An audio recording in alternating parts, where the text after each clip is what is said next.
আসসালামু আলাইকুম। আজকে আমরা ৩০ নম্বর ক্লাস নিয়ে আলোচনা করব। এটা ইউনিটি পাওয়ার ফ্যাক্টরে ভেক্টর ডায়াগ্রামটা আমরা এখন আঁকাবো। তাহলে দেখেন যদি আমরা ভেক্টর ডায়াগ্রামটা আঁকাই, উম তাহলে ইউনিটি পাওয়ার ফ্যাক্টর মানে কি? I2 এবং BL লোডের যেটা আ এর মধ্যবর্তী অ্যাঙ্গেল এটা ২ টা সেম অ্যাঙ্গেল, ইন ফেজে আরকি। I2 এর অ্যাঙ্গেল এবং BL এর লোডের ভোল্টেজের অ্যাঙ্গেল সেম থাকবে। এটা রেজিস্টিভ লোড হইলে তাহলে ইউনিটি পাওয়ার ফ্যাক্টর হয়। তাহলে দেখেন, তাহলে আমি ধরলাম ভোল্টেজটা হলো আমার এইদিকে, এটা হচ্ছে আমার BL, তাহলে কারেন্ট হবে কোন দিকে? এই দিকেই। তাহলে এখানে ২ টা ড্রপ আছে, রেজিস্টিভ ড্রপ, একটা রিঅ্যাকট্যান্স ড্রপ। এই ২ টা ড্রপ যদি BL এর সাথে যোগ করি তাহলে আমার এটা E2 হবে।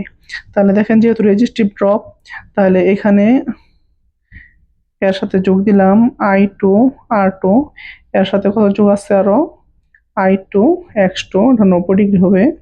আর এখানে যেটা হবে এটা হবে ড্রপ। এই ২ টা রেজিস্টিভ এবং রিঅ্যাকটিভ ২ টা যোগ করলে এই ড্রপটা হয়।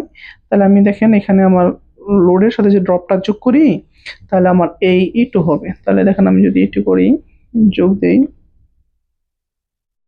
তাহলে এটা হচ্ছে E2। তাহলে E1 হবে এইদিকে, E1। আর নো লোড অথবা ফুল লোড যে অবস্থায় থাক ট্রান্সফরমারের এই পার্টটুকু সবসময় থাকবে। এটা হচ্ছে নো লোড কারেন্ট, এটা হচ্ছে I মিউচুয়াল কারেন্ট, আর এটা হচ্ছে I ওয়ার্কিং কারেন্ট। তাহলে দেখেন কারেন্ট ছিল I2, এটা যদি আমি প্রাইমারিতে কনভার্ট করি আমরা জানি I equal to I2 by I1, তাহলে হবে কি? তাহলে I1 হবে I2 বাই A। যে প্রাইমারিতে একটা কারেন্ট আছে আমার I1, তাহলে আমি এটা মানে এটা বোঝানোর জন্য লিখছি যে সেকেন্ডারিকে যদি আমি প্রাইমারিতে কনভার্ট করি তাহলে I2 ভাগ A হবে। ট্রানজিস্টর দিয়ে ভাগ করলে প্রাইমারিতে চলে যাবে। তাহলে আমি এই কারেন্টটার নাম দিলাম আরকি I2 প্রাইম, মানে সেকেন্ডারি থেকে শিফট করার পরে যে কারেন্টটা প্রাইমারিতে আসলো এটার নাম দিলাম I2 প্রাইম কারেন্ট।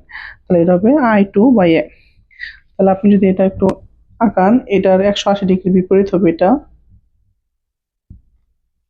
তাহলে এটা হবে I2 প্রাইম কারেন্ট। আর এটার সাথে যদি নো লোড কারেন্টটা যোগ দেন তাহলে হবে I1 কারেন্ট, এখানে যে I1 কারেন্টটা। তাহলে এটা হচ্ছে সামান্তরিক যোগ করতে হয়। তাহলে এটাকে I0 কে আপনি দেখেন এটার সমান্তরাল লাগাইলাম, আর এই I2 প্রাইমটাকে I নো লোডের মতো সমান্তরাল লাগাবো। তাহলে এই যে এটার মতো সমান্তরাল লাগাইলাম। তাহলে এখান থেকে যখন যোগ দিবেন এটা হচ্ছে আপনার স্কেল দিয়ে আঁকাবেন I1 কারেন্ট। তাহলে এটা আমরা পেলাম, I1 পেলাম। আর এখন রেজিস্টিভ ড্রপ, তাহলে I1 এর যে অ্যাঙ্গেলটা গেছে এটাকে ফলো করবে।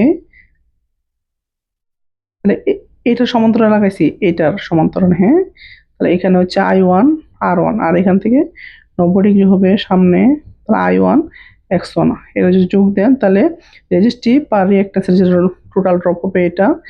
আর এটা ছিল E1 এর সাথে আমি এই ড্রপটা যোগ দিলে B1 বা সাপ্লাই পাবো। তাহলে আপনি এটা দেন, এটা হচ্ছে B1 সাপ্লাই ভোল্টেজ। তাহলে এটা হচ্ছে ইউনিটি পাওয়ার ফ্যাক্টরের ভেক্টর ডায়াগ্রাম। এটা ৩টা ভেক্টর ডায়াগ্রাম খুব গুরুত্বপূর্ণ। এটা আপনারা একটু সুন্দর করে আঁকাবেন, শিখবেন। আর এগুলো ম্যাথের সময় খুব প্রয়োজন হবে ইনশাআল্লাহ। আসসালামু আলাইকুম।